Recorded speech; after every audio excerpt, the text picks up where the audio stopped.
The man who would be king finally is. His long journey to the British throne at last over. But it comes through loss. King Charles III now leading the mourning for his mother. Throughout her life, Her Majesty the Queen, my beloved mother, was an inspiration, an example to me and to all my family. Ahead of a service of remembrance for Queen Elizabeth, this was Charles' first televised address as king. Watching from Buckingham Palace, some mourners said it's hard to imagine that famous balcony without her.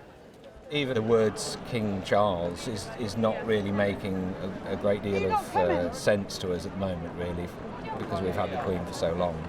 Quite daunting for me, because she's so familiar, but I guess it's also exciting because it's the symbol of change and a new beginning.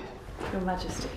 A new beginning with a new Prime Minister, Liz Truss, who will meet with the King once a week according to tradition. Moment I've been dreading, as I know a lot of people have. But Critics have accused Charles of being too outspoken with his views in the past. Analysts say that will change with his new role. And we'll certainly see a difference of style, but we will also see continuity of those fundamental principles around the need for the monarch to be a national figure that unites people. Earlier, when the king arrived at Buckingham Palace, he stopped outside its gates to meet those gathered, warmed by the sun, and those wishing him well. He looked sad. Yeah. He did look sad. You know, he's just lost his mum, so, you know, it was an emotional thing. Charles, too, has been a constant in this nation, its longest ever serving heir apparent. And in his address, he paid tribute to his own heir, William. today, I am proud to create him Prince of Wales, Tywysog Cymru, the country whose title I've been so greatly privileged to bear.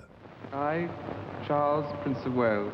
It was a title given to Charles by his mother when he was 21.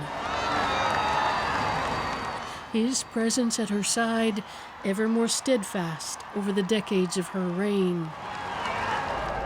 But when next the new king stands on the balcony, it will be without her at his side. So, Margaret, it's just looking at those scenes, it's such an interesting combination of a historic moment and a personal one.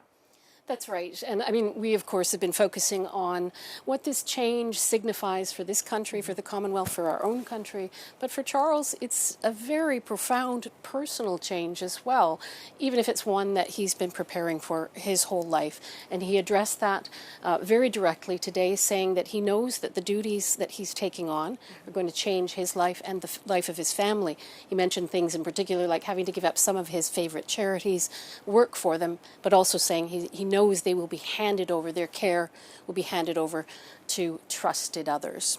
All right, it's always good to be with you. A pleasure to be here. Thank you, Margaret.